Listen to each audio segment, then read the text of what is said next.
एक मिनिट.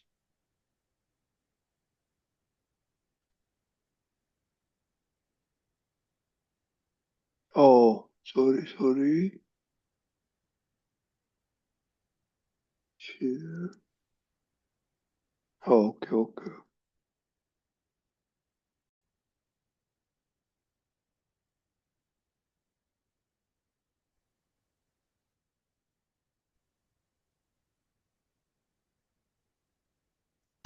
પ્રકૃતિને સુખરૂપ કરવા માતાજીની કરવી ભક્તિ, તન મન ધનને મજબૂત કરતી ભદ્રપુરીની આદ્યા શક્તિ. ભદ્રપુરીની આદ્યા શક્તિ, ભદ્રપુરીની આદ્યા શક્તિ.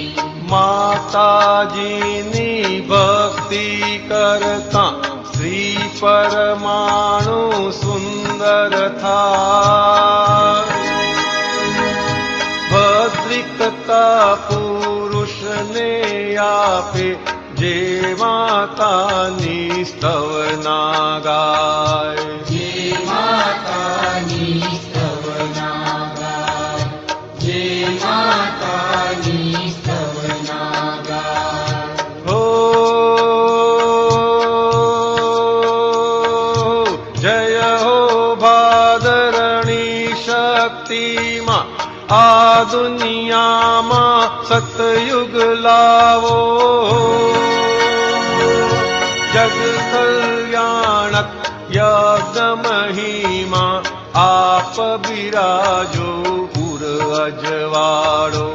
આપ બિરાજો અજવાળો, આપ બિરાજો અજવાળો. માતાજીની મૌન કૃપાથી ભૂમિ ભદ્રપુરીની દીપી. ચારુતરને ભાદરણ ગામે વર્ણ 18 એકતા દીઠી. વર્ણ 18 એકતા દીઠી, વર્ણ 18 એકતા દીઠી. હે અંબા માતા કાલિકામાં બહુચર માને ભદ્રકલીમાં. લક્ષ્મીજીને સરસ્વતીમાં વ્યક્ત કરાવો આત્મીયતા. વ્યક્ત કરાવો આત્મીયતા, વ્યક્ત કરાવો આત્મીયતા. સંત મહંતોને યોગીની લબ્ધિ રિદ્ધિ હજી કરતી. પુણ્યાત્માની પકૌણી ભૌમે અંબાલાલની પ્રગતિ મૂર્તિ. અંબાલાલની પ્રગતિ મૂર્તિ, અંબાલાલની પ્રગતિ મૂર્તિ. હે આ દુનિયામાં અચરજકારી ભદ્રપુરીની પુણ્યાઈ. રામ પ્રતાપે વિશ્વે શાંતિ યજ્ઞ ક્રિયા અહીં ઉજવાઈ. યજ્ઞ ક્રિયા અહીં ઉજવાય.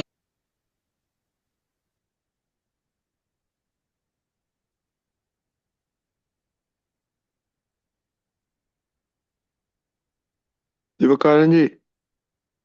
જય સચ્ચિદાનંદ. એક સચ્ચિદાનંદ.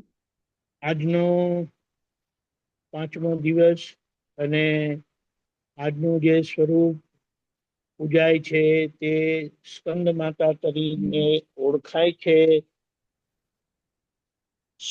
શિવજી અને પાર્વતીજીનું લગ્ન એટલે કે શિવ સ્વરૂપ પ્રાપ્ત કરવાની આખી પોતાની જે ભૂમિકા મુક્ત થવાની તે આખું જે શિવ પુરાણમાં પણ આવે છે કે કેવી રીતે શિવજીને પ્રાપ્ત કરવા માટે આ પોતાની અંદરની જે અહંકાર છે, અજ્ઞાન શક્તિ છે, ક્રોધમાન માયાલોભ છે, એને જીતવા માટે એને કોણ હરાવશે? તો કે આમાં તો એક જ વસ્તુ છે, એ જો શિવ સ્વરૂપ પ્રાપ્ત થાય તો પછી પાર્વતીમાં જે ગુણ આવે અને એ ગુણથી આ બળ ખુલ્લું થાય. એટલે એ પ્રકૃતિની શક્તિ કેવી છે કે એ એવી શક્તિને પ્રગટ કરે છે, વાત્સલ્ય મૂર્તિ જેને કહે છે. એટલે અહીંયા માતાજીના ખોળામાં કાર્તિકેય દેખાડ્યા છે અને કાર્તિકેય એટલે કે જે આ અહંકાર રૂપી તારકાસુર, આ બધી કથાઓ બતાડેલી છે. જેટલી જેટલી નબળાઈઓ છે ને એને રાક્ષસી શક્તિ કીધી છે કે ક્યારે આપણને બહાર આવવા દે નહીં. પણ જ્યારે એવી શક્તિ ખુલ્લી થાય, આપણને જે દાદા ભગવાન મળ્યા છે ને એ સર્વગુણ સંપન્ન આપણને એવા, જેમ દાદાએ કીધું કે અમે આ સમય માટે, આ જગ્યા માટે, એટલે ભરત ક્ષેત્ર માટે અમે હાજરથી સતત ભગવાન જ છે. આમ તો આ સમયમાં હોય નહીં, કળિયુગમાં, પણ તમને તો ત્યાં મહાદેવ ક્ષેત્ર જશો ત્યારે સિમંદર સ્વામી ભેગા થશે. આજે તો મને એમ સમજીને પૂજવાના છે અને આપણે દાદાને એટલે વાત્સલ્ય મૂર્તિ કહે છે. એ વાત્સલ્ય ભાવ જે છે ને એ આ માતાનું વિશેષ ગુણ આખો ખુલ્લો થાય છે કે એ વાત્સલ્ય ગુણથી, વાત્સલ્ય ગુણ નિર્મળ ગુણ કહેવાય, પ્રેમ સ્વરૂપ કહેવાય, પણ એ અહંકારને જીતાડે છે. એટલે અહંકારને ઓગાળે છે, માન, ક્રોધમાન માયાલો રાગ દ્વેષને ઓગાળે છે, અહંકારને ઓગાળે છે, અને ત્યારે આપણને સ્વરૂપ પ્રાપ્ત થયું. અને ત્યાં આપણે એને એમ કહીએ છીએ કે આપણી પ્રકૃતિ આખી આવી થાય, નહીં તો કોઈ દિવસ થાય નહીં. એટલે આપણે લક્ષ, જેમ આપણે કહીએ છીએ વાત્સલ્ય મૂર્તિ દાદા ભગવાનને નમસ્કાર કરું છું, એ પછી આપણામાં પણ વાત્સલ્ય ગુણ આવતો જાય. અને જ્યાં સુધી એ આવે નહીં ને ત્યાં સુધી પોતાનું કલ્યાણ નહીં થાય અને સામાનું કલ્યાણ નહીં થાય. પણ દાદા આપણને એવા વાત્સલ્ય મૂર્તિ મળ્યા એટલે આપણને પ્રાપ્ત થયું. હવે આપણે એ ચોખ્ખું કરવા માટે આપણે પોતાના માટે આખો વાત્સલ્ય ભાવથી આ અંદરના પ્રગટ દાદાને કેમ કરીને મોટા થાય એ માટે આ રહી ગયેલા કષાયોને જીતવા માટે દાદાની આજ્ઞા આપણી અંદર આ ગુણ પોતાના માટે જ ઊભું કરે છે. એટલે પોતાના પર અત્યાચાર બંધ થાય છે, આક્રમણ બંધ થાય છે, એવી રીતે બહાર પણ બંધ થાય છે. અને ત્યારે આપણું કલ્યાણ થાય અને આપણામાં એ આદર્શતા આવવાથી સામાનું પણ કલ્યાણ થાય છે. એટલે આ માતાજીની જ્યાં ભક્તિ બતાડી છે એમાં આજે બાકીના 3 સ્વરૂપ જે છે, એટલે પુષ્પંડા માતા, ચોથું ગઈકાલનું જે હતું તે, આજના સ્કંદ માતા અને આવતીકાલના કાત્યાયની માતા, એમની આરાધના કરવાથી આપણને સંસાર લક્ષ્મી તો એટલે સંસાર પણ ઉત્કર્ષ થાય છે અને મોક્ષ લક્ષ્મીની પ્રાપ્તિ થાય છે.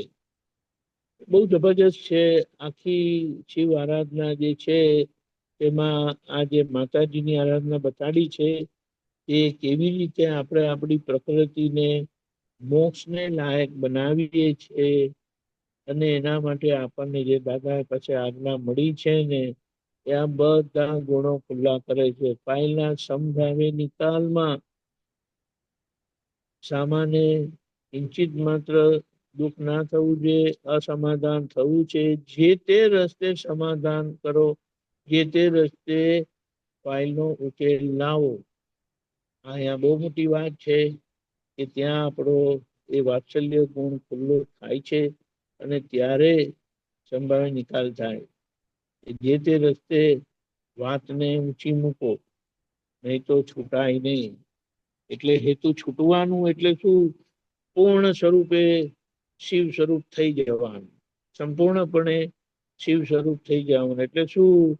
તો કે જ્ઞાન જ બધી જ ક્રિયાઓથી મુક્તિ.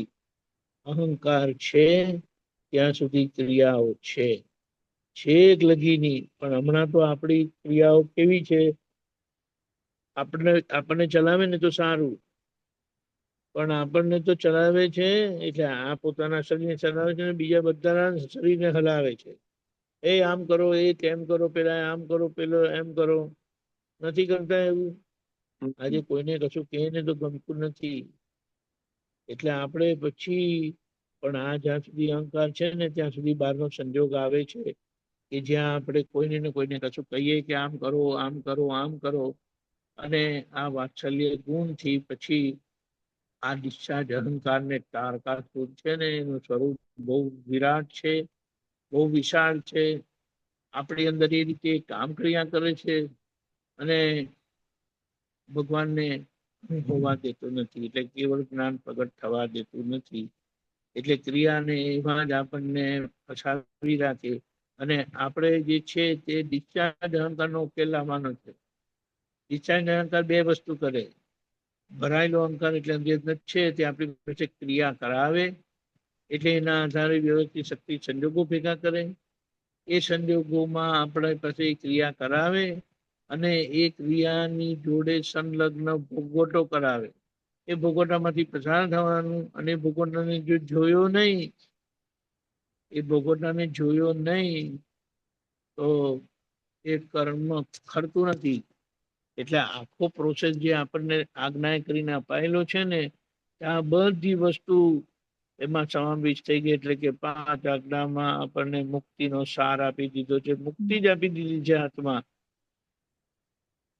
આ દાદાને આપણે કેવી રીતે ભૂલાય?